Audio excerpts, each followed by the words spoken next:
energy. I hope you're ready. We got a great session coming up. It is a very, very distinct pleasure to have been working with a brand like Rivian this year. I'm very, very pleased to welcome to the stage Justine Izarek, also known as iJustine, and RJ Scaringe. So please give it up.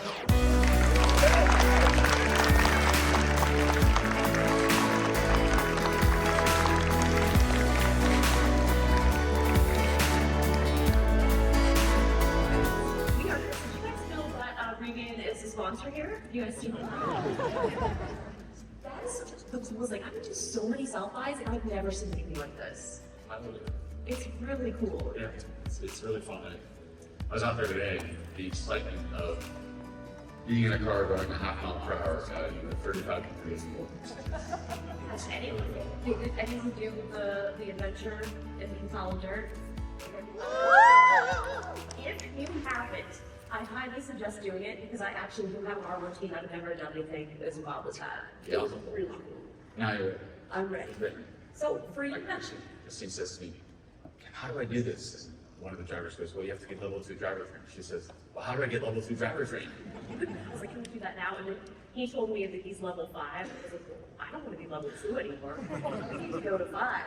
Is there anything after 5? That's it. Okay, that's all we need.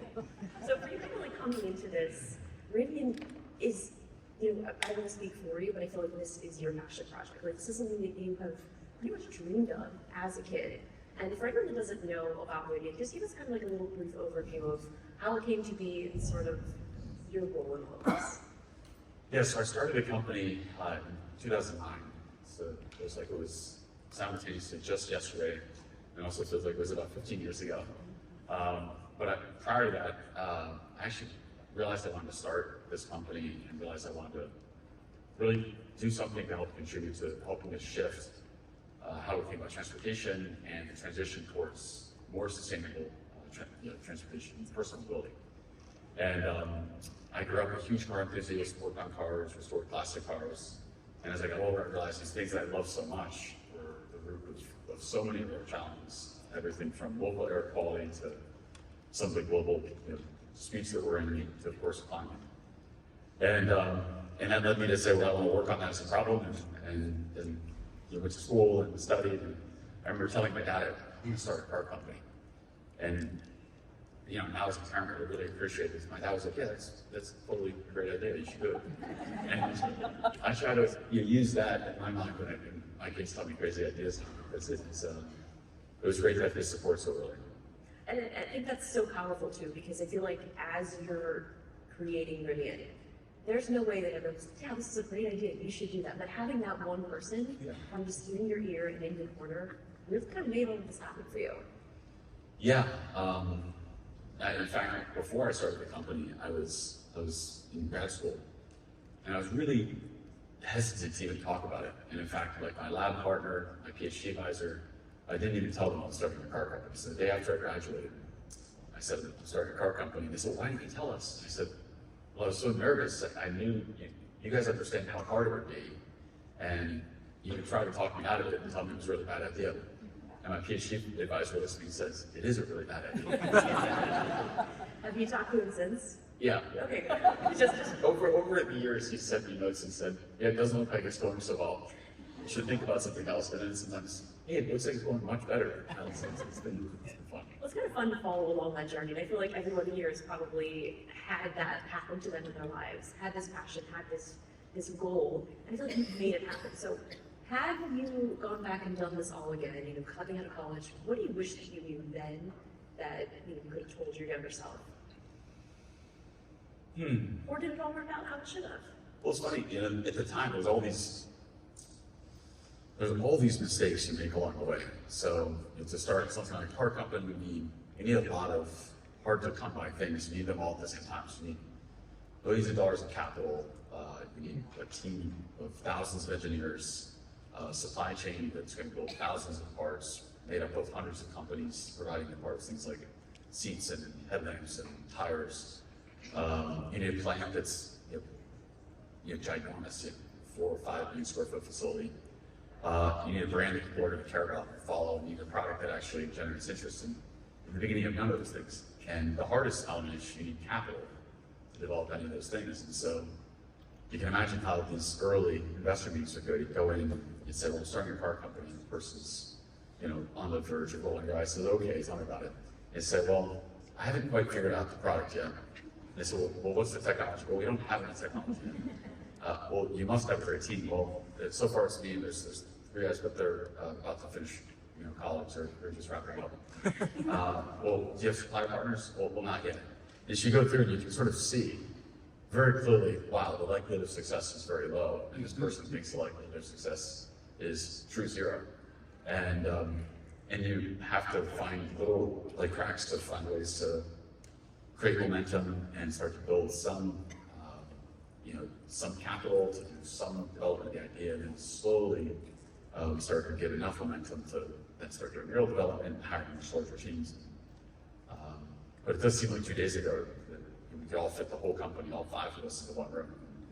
Now we have well over 15,000 employees. It's a lot of strange. So there's a video that I watched of the robotics in their entire manufacturing facility. It was the wildest thing. You guys have to check this video out. So coming from that to that, who would you kind of owe a lot of us to who kind of gave you that first start? Who finally gave you that first yes?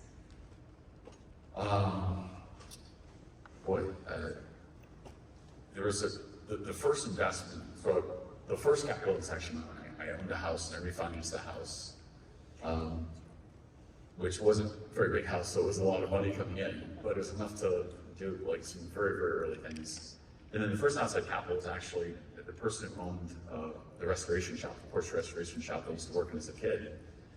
And so ironically, he was the person that taught me how to rebuild carburetors. And that's ironic, of course, because I'm building an electric car company. But he said, look, I'm going to invest, and I know him really well. I said, I've been pitched a lot of people, and none of them have gone well. I'm sitting here today, you're going to be the first outside money in. Tell me why you're going to do it. And he looked at me, and he's like, Arj, I've known you for a long time. I'm investing in you. And he's like, whatever you think you're going to do now is probably going to change, pivot, twist, it'll turn, it'll evolve, but I really believe in you. And I was like, oh, yeah, that really took me back. He actually hasn't sold a single share. He's been in since 15 years. So he's been enormously helpful. And then from that point forward, then it made it a lot easier to raise other sources of capital. That's amazing. I actually didn't know that, so that's really cool to add. He owns Rivian as well. What's that? He said he owns Rivian as well. Which one does he have? Do you know? It's like number 10. Okay, that's incredible. I mean, it's such a fun story, and it's something that I loved and that sold me on Rivian was the culture. So I went to the grand opening of your Laguna space. All of the spaces that you guys open are just so awesome, and the way that you kept so much of the history, it just really said so much to the community, and I think it was so awesome to see. But that culture was what sold me. So how is that for you, kind of creating that culture and making sure that that kind of carries through to the brand?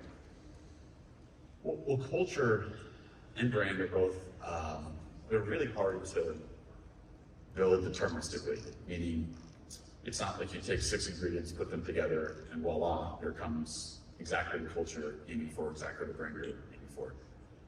Much more complex and far more nuanced. And in order to end up in a state that's close to what you're aspiring to, it requires really deep commitment to what your beliefs are. At least that's how I believe it to be. And so we spent a lot of time really thinking hard about what are the things that are important to us as a company, and what are the non-negotiables, so to speak, in terms of how we manifest as a company, how we manifest as an employer.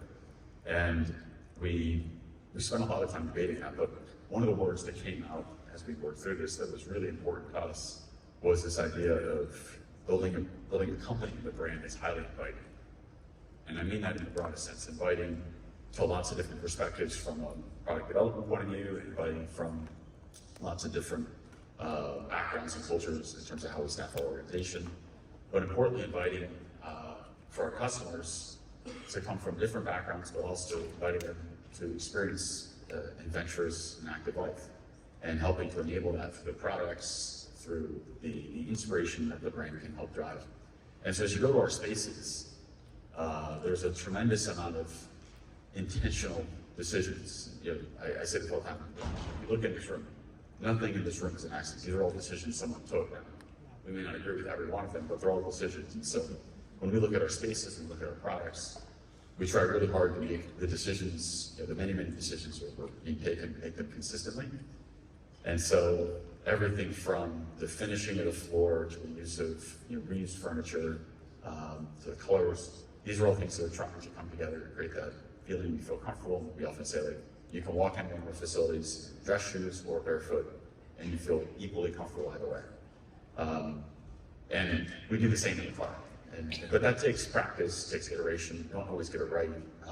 On the product side, it was much harder to land on that. We had to iterate through a lot of different versions. Some of our design teams here will know that we spent so much time debating carpet in the car. I was really against it. We ended up having it. But it was one of those areas where we said, could we create a floor surface that makes you feel more comfortable getting in the car after being at the beach?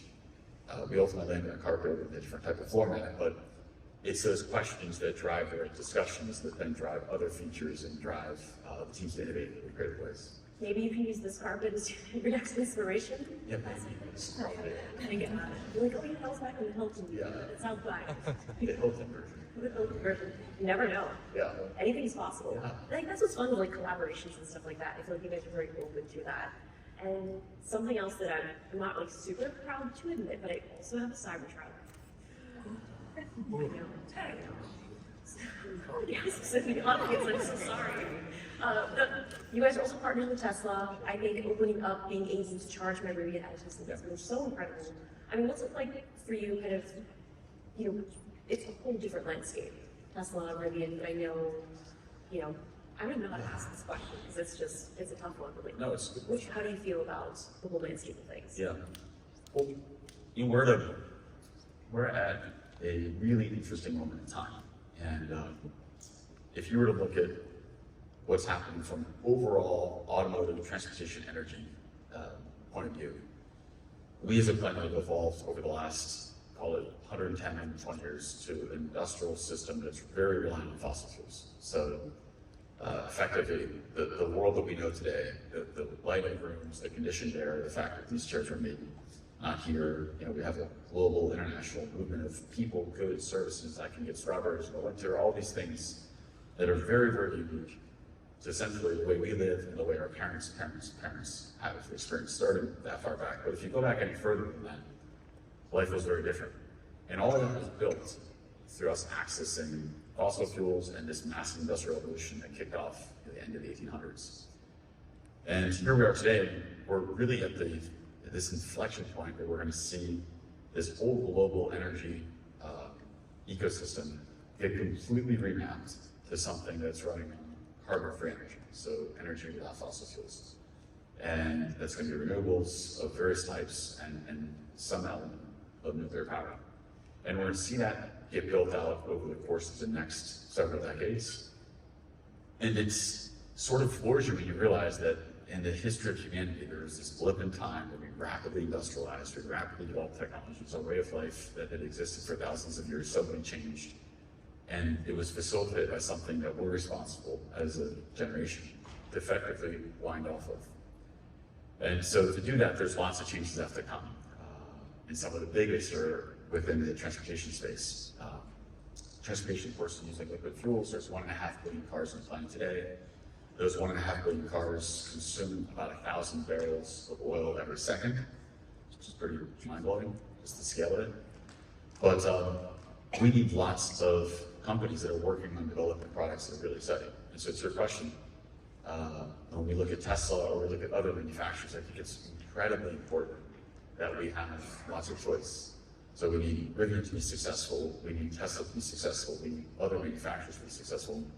And I think in this moment in time, at this critical inflection point where we're witnessing, you can imagine 1,000 years now, the history books being written of the end of the fossil fuel era.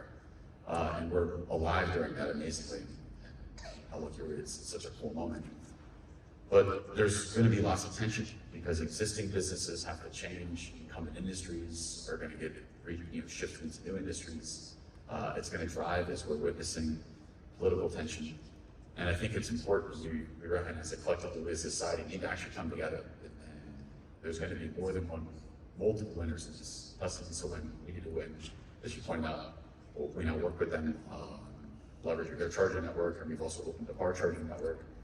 But also politically, there was a great talk, Hannah from our team posted earlier today that had the governor of South Carolina and the governor of Illinois coming together to see a Republican and a Democrat talk in such a beautiful way, and of course Hannah helped hold that conversation together, but to see the nature of how there's so many more similarities than there are differences in terms of being to create an environment where we're protecting both our environment, building our businesses, and of course driving education. It was really, it was sort of like, that's great to see. Actually, I said to Hannah after, I wish everybody could see this. But that's this moment in time that we're in. And so we try as a brand very hard to show up in a way that avoids polarization, that avoids driving folks apart, actually tries to pull folks together. Now, is there something specifically you want to see from these companies that are kind of leading this charge into the EV era? Well, I think we need choice. So today we're at about 8% of new vehicle sales are electric, and that's great, it's progress.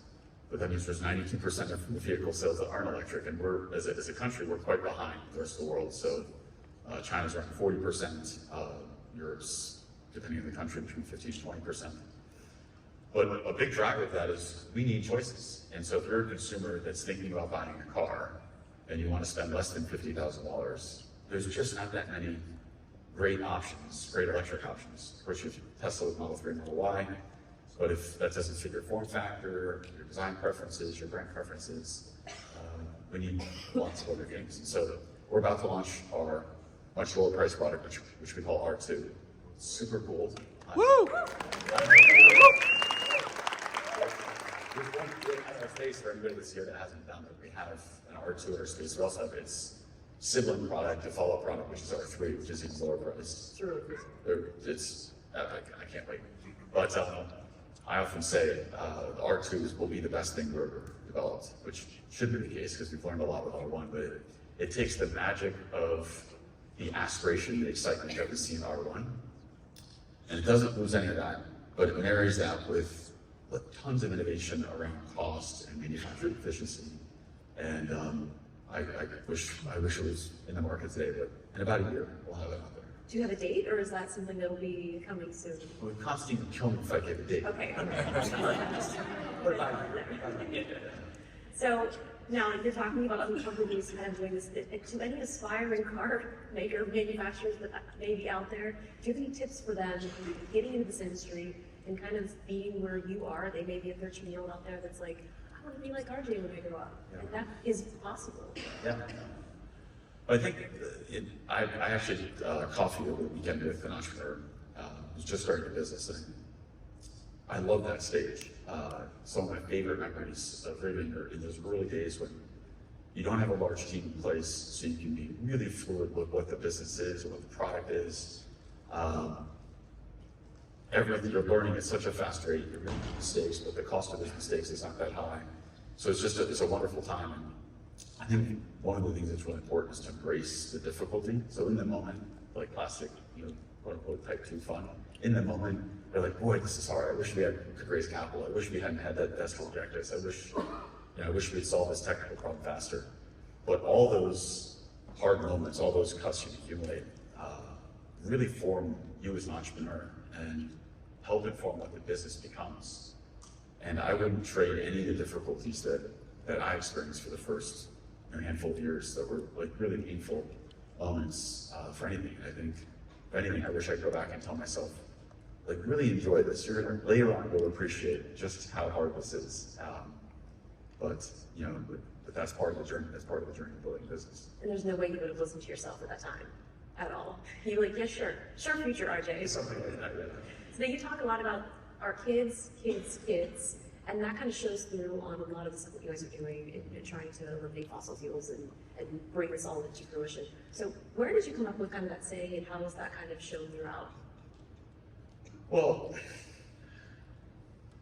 one of the things in building a business, especially a business that has a complex product, that you realize is you have to make a lot of decisions. And so I don't know the exact number, but we've estimated in the development of a vehicle, there's on the order of 50 to 100 million decisions that get made. So everything from the length of the threads in the carpet to the color of the door handles to the materials used in the chassis to the many, many lines of software that were written. So there's just countless decisions. And in the beginning, when I first started the company, every single decision is made by me. By definition, there's no other employees, and then we hire someone and maybe the decisions get split 50-50. But as the company scales, it becomes really clear that the challenge of running a scale business is developing innovative products that are doing things often for the first time, is enabling highly distributed but coordinated decision making. And in certain technical areas, you can sort of drive those decisions practically to say, we're taking this technical approach, everybody work towards that. But we wanted like a higher level philosophy that informed how we took decisions, and importantly, how we took big strategic decisions. And it sounds so simple, but we ended up coming up with this point of clarity to say that let's make decisions as a company, reflecting them through the perspective of our kids, which is an elegant way of saying we're going to take a long-term view on our decisions, and we're going to make decisions that work towards creating a better world for the generations to come. And so there's lots of, the easy decisions are easy. It's the hard decisions that require those sorts of things. So imagine we have to decide in the interior if we're going to use a foam that costs half as much as a renewable organic foam. And in that realm, you could say, well, of course, go with the renewable organic foam. But if you took that decision in every single part and every element of the vehicle may cost more than customers are willing to pay. And so you have to really be careful in how you puzzle all these things together. And so then we have a whole cadence of reviews, but that framework helps us make those kinds of decisions. Yeah, that really takes into a whole new perspective. Yeah. Like, what for our kids, and it's such a great thought process. And I feel like that's probably helped you come to a lot of decisions. Well, what's amazing is that's something we talk about internally, and then we started using this externally as well.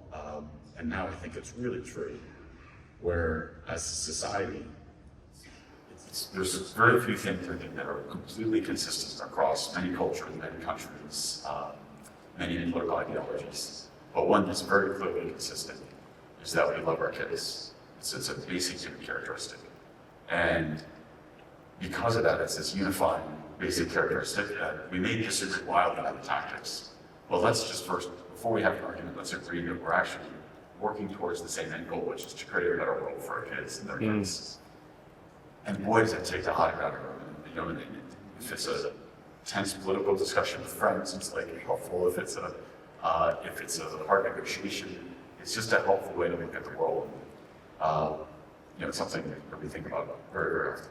And you also have kids. So what is it like for them kind of growing up in this all-electric world? Because a lot of kids today, they don't know what it's like to have the things that we had before, and we don't really think about that. So what's it kind of like for them being like, we only know electric cars?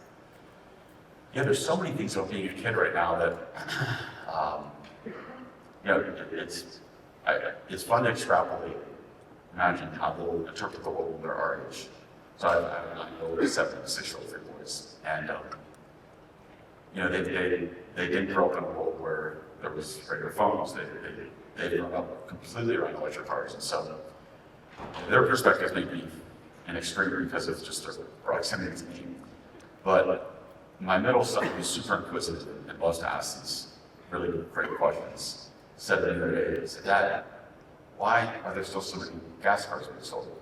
And I said, "Well, Max, it's going to take us some time as a society to build enough variety and create all different types of vehicles that people want, and to get the price to levels and solve charging and describe it."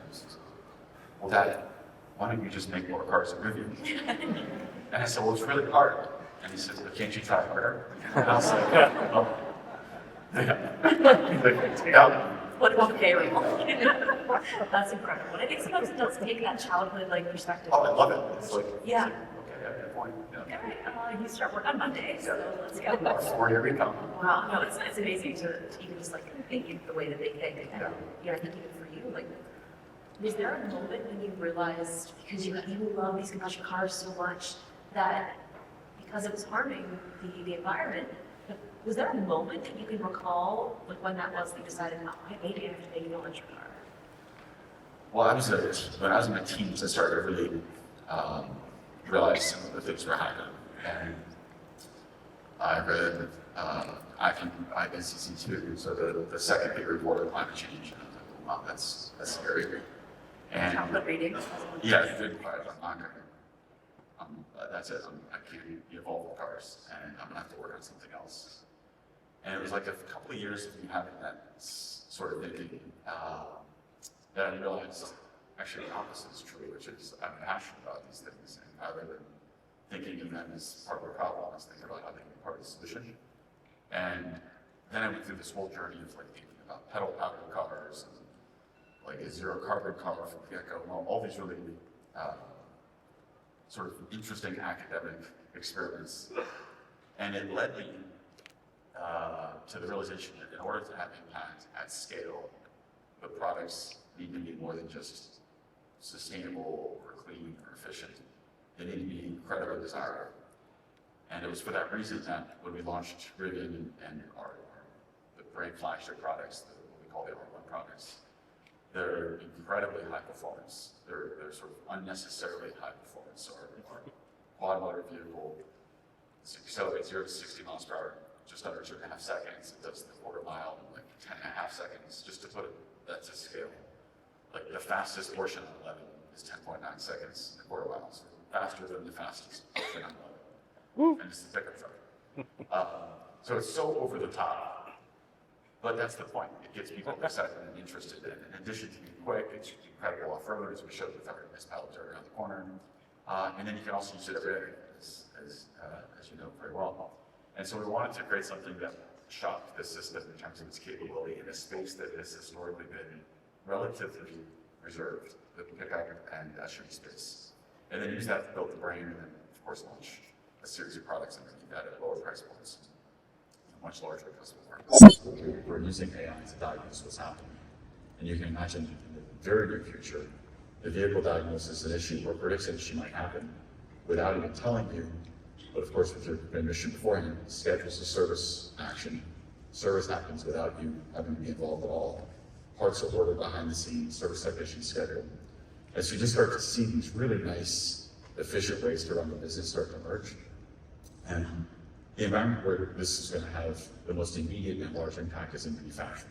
And so manufacturing, today, we have lots of robots. We have about 1,500 robots in our plant, but they're not intelligent robots. So they look really cool. They're 6-axis robots, they're moving all over the place, but they're programmed by a human, and they're programmed to have very specific and discrete motions. So it's a 6-axis, you're moving, like an arm or a hand leg thing to perform a specific task, and it's fixed.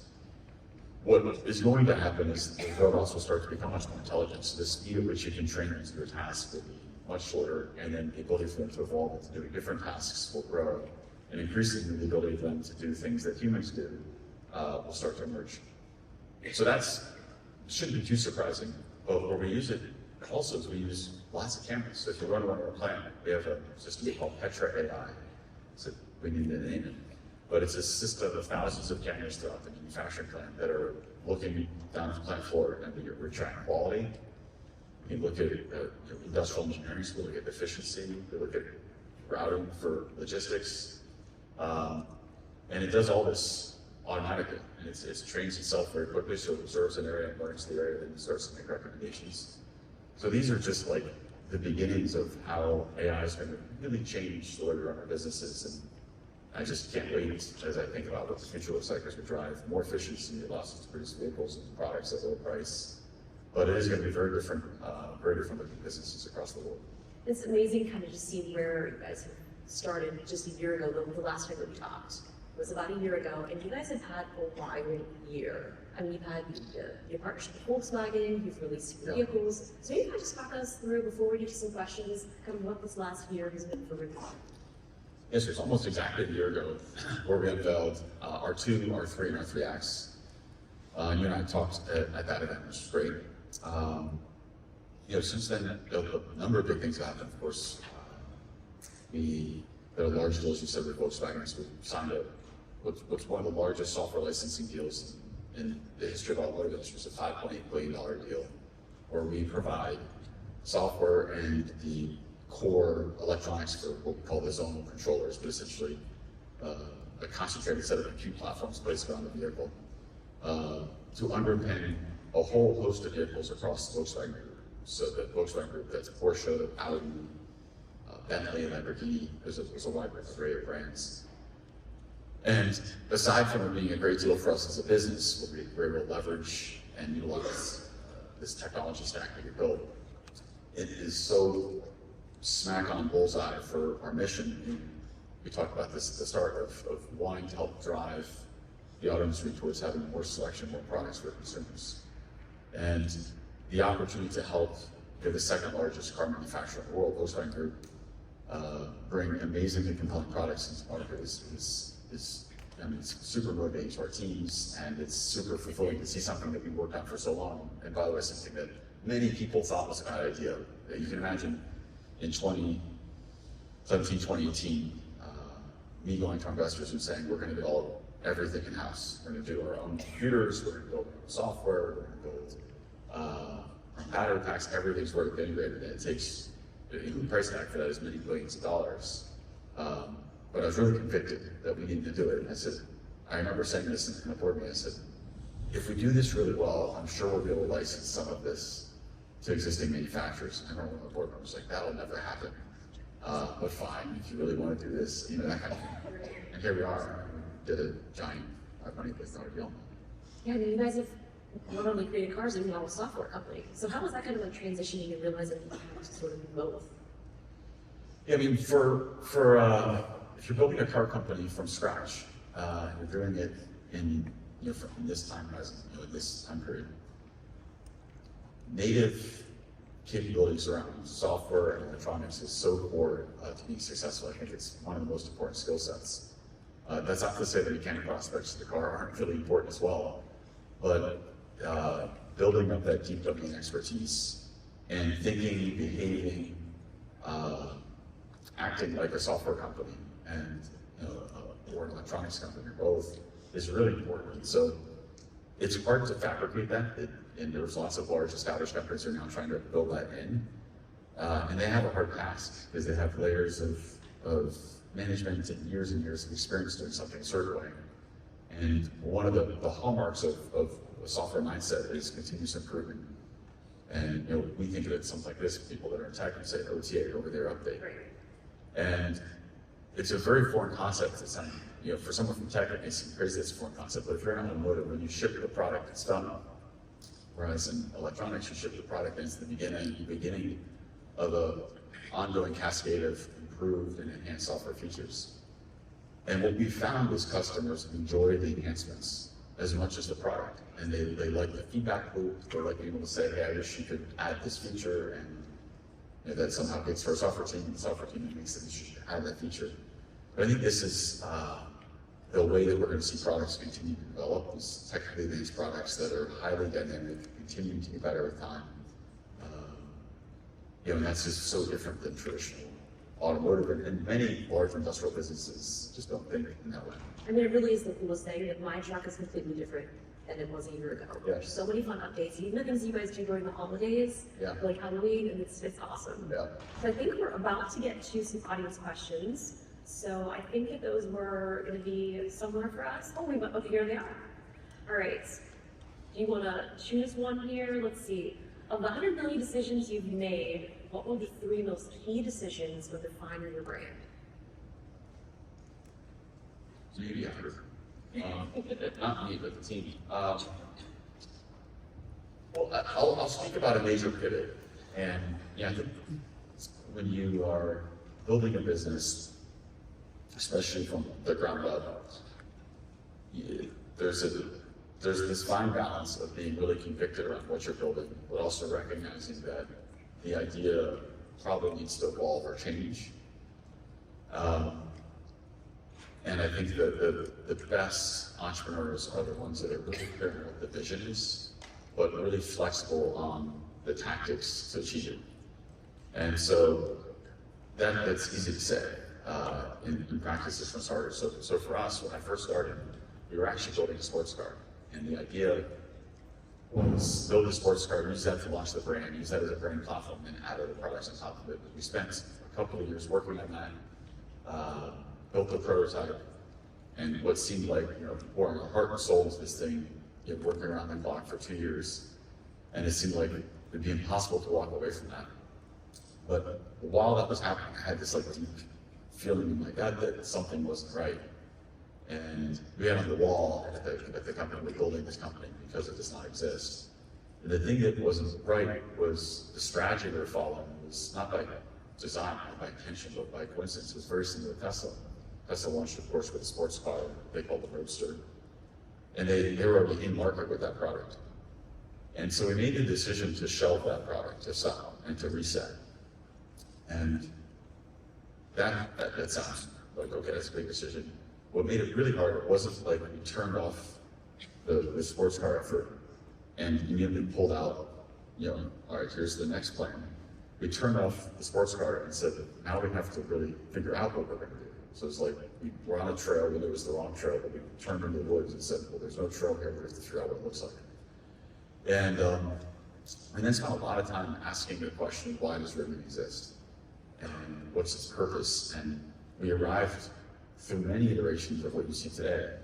But if we hadn't taken that one decision to shelve things, we wouldn't be sitting here today. I really believe this company wouldn't have been successful, we wouldn't have been able to raise capital. And so there are times in building a business where you have really hard decisions, maybe even really unpopular decisions. This is one of those. No one at the company agreed with me. And this investments guy I told you about a moment ago really disagreed with me. You wanted a sports car. He really disagreed with me. So it was a very lonely decision, but I was so convicted that it was the right thing to do. And of course, I'm glad we did it. I think for founders and for entrepreneurs and builders, being really crisp in your thinking around what's your core vision, and being understanding that you may have to be flexible in the execution of that, I think is important. And you need to trust your gut, trust your gut. I think you really hit on, this is a vehicle that you would want adventures. And I think you really targeted kind of a market that was sort of left out because it was all just cars and it wasn't a sports car. So I guess kind of going through that process, was that something that you're like, I'm gonna make a vehicle that I would want to drive for my adventures? Well, I definitely want to drive it, but yeah, I was sort of fortunate that I love to be outdoors. I'm big into active sports and things like that, so it sort of worked. But there's also a strategy to realize that if we can build a product that enables and inspires people to be outdoors, it's going to help link people to wanting to be active participants in sustainability as well. So I like this question. So how do you see the role of universities in transitioning how to move, think, and change the planet? So I guess kind of relying more on universities and teaching and learning and helping people, I guess, prepare for creating this new world.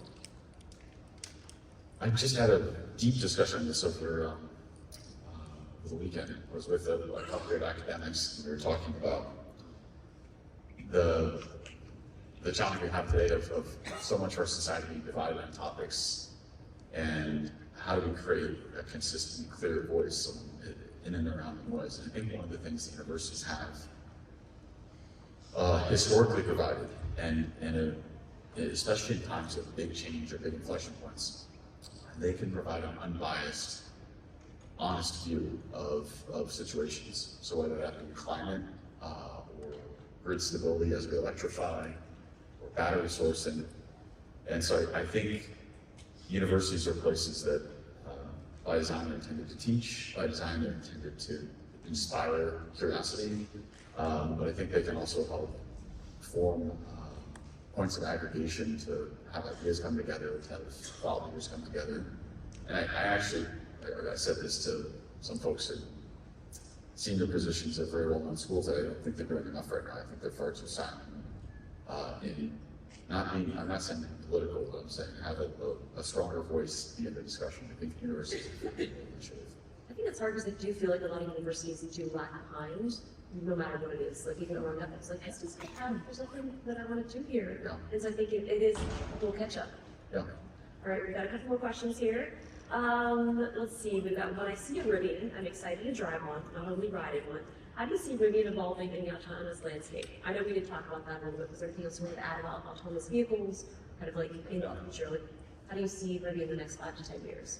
I think there's a spectrum. So, here in Austin, we have Waymos running around, which is great to see. And that's a pure ride service. So there's no chance you'll take to ever drive a Waymo.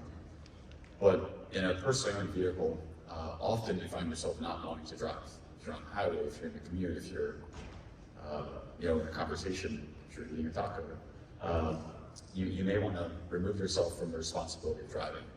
And this is an area where I think it's really exciting because you can develop these level 3 features where you go hands off, eyes off. The vehicle can still have certain areas where we need you to drive it, but for 80–90% of the roads we can cover with self-driving, and that'll be here soon. So I think the ability to decide when you want to drive or not drive is a really important aspect of it. I would say most of the time I don't want to. Yeah. So I like that. Yeah. I like this question as well. It says, if you were to describe Rivian in 3 words, what would they be? I mean, you can do 4, like it's fine. Let's see. Or 2. Short form. Yeah, I'd say inviting, adventurous, and empathetic. And how do you see kind of empathy kind of tying into this whole? I think empathy is part of being inviting. I mean, one of the reasons I think that electrification has become a more political topic than I would have ever thought it would have become is that it represents a big change. And anytime we see big changes in society, it's sometimes hard for society to process because it requires changing existing habits, and they require existing businesses to dramatically be remapped. It may eliminate certain businesses. And so understandably, it's a challenging transition. We're going to see the exact same challenges with artificial intelligence, where it allows us to do things that we can't do today, but it's going to mean that certain jobs that used to exist won't exist, but it'll create new jobs. And so these are hard transitions. And so we are, as a company, we try to be really empathetic that this is not something that everyone's going to immediately jump on board with. And we want to create an environment where we can have open discussions, open dialogue, and people can feel comfortable asking questions, comfortable disagreeing, comfortable not yet being ready to make the leap, but still feel comfortable inside of Rivian space or comfortable talking to someone from Rivian. Having coming in from both spaces, having owned both trucks, there is one that I do get friendly waves, and there is one that I do not get such friendly waves. So, I think we can do the math on that one. So we have something here that says, Rivian's loaning vehicles for my PBS series, America Outdoors debut. So how do you think about the storytelling needed to move us out of the fossil fuel era? Which also kind of talking about storytelling, you guys with your content and stuff online, like you do such a great job of storytelling and creating kind of that excitement to see these reviews out doing things. So like even something like that, the PBS show is like, So for us, that's let's hop in. we're doing it with yeah, I mean, I talked about this idea of the fossil fuel era before, and it's, I mean, I actually think we don't fully, I think society sometimes doesn't fully appreciate just how we're running things on today. When we talk about burning the fossil fuels, the fossil fuels that are stored in the crust of the earth today represent many hundreds of millions of years of mostly planet to a much lesser degree animals living and then of course dying, carbon-based animal organisms, and being buried in the crust of the earth. And it's the time scales just are mind-blowing that we've taken hundreds of millions of years of accumulated carbon and used that in 100 years. And what that means in terms of the longevity is it just doesn't work. So we could debate whether we have 2 or 3 or maybe even 4 more generations worth of fossil fuels to run the planet the way we live today. But if we were to do that, just use every last bit of fossil fuels in the planet, we will put all that carbon that was pulled out of the atmosphere over many hundreds of millions of years back in the atmosphere. And we can then debate whether that's a 1.5 degree increase, a 5 degree increase, a 3 degree increase. The science community's got a very crisp view of what that is, but I think large society is still debating that. But we have to make this change. And so I think the opportunity to build new businesses, new technologies, and to emerge as a country from a technical leadership point of view is such a motivator. And programs like what sounds like we're working on with PBS are exactly what we need, because it presents the beauty and the awe of the outdoors. And again, I talked about common human traits before, so we talked about it in the context of kids. Another thing that we believe that's also true is whether you're pro-sustainability or anti-sustainability, if you take a walk through a redwood forest, if you are exploring through the Grand Canyons, if you're watching 5 or 6 deer walk and graze through a field, it moves you, and you recognize the beauty of this remarkably unique planet that we're on, and the remarkable level of biodiversity that exists in our planet. And it embeds you with a certain sense of responsibility that I don't want all that to go away for my kids and my kids' kids' kids. And so I think programs that create that exposure are really powerful. And then do it in a way that helps bring everybody along, and do it in a way that recognizes that this transition is not like we can snap our fingers and it's going to happen. It's going to take us many decades to change out our existing transportation infrastructure, this huge energy infrastructure we have. And just to put this to scale, there's 2,400 coal power plants that have to be turned off just in the US alone. And these are like many billion-dollar assets, so it's not, as much as I wish we could just have all that replaced with renewables tomorrow, there's a lot of changes that have to happen to turn off these coal and natural gas power plants. And that's changes to our energy policy, changes to businesses. But the more awareness we have of it needs to happen, it starts to drive action. And we heard a talk earlier today that spoke to some of these changes that are coming. I think to look out at the thousands and thousands of people that are working on building these new businesses, and to know that that's part of the solution is really exciting. This is awesome. We're just about out of time. So is there anything else that you want to add before we let them all go? Get yourself a Rivian. I promise you will not be upset. Well, first, thanks for joining this talk. We're excited to sponsor here. I think that ultimately what South by Southwest represents and embodies is this beautiful combination of art and creativity with innovation, culture, brand, so many unique elements come together, lots of diverse perspectives, and it really links to how we think about Rivian and the company and the brand that we're building. So it's a pleasure to spend time with you, Justine, and thank you all for joining us today. Thank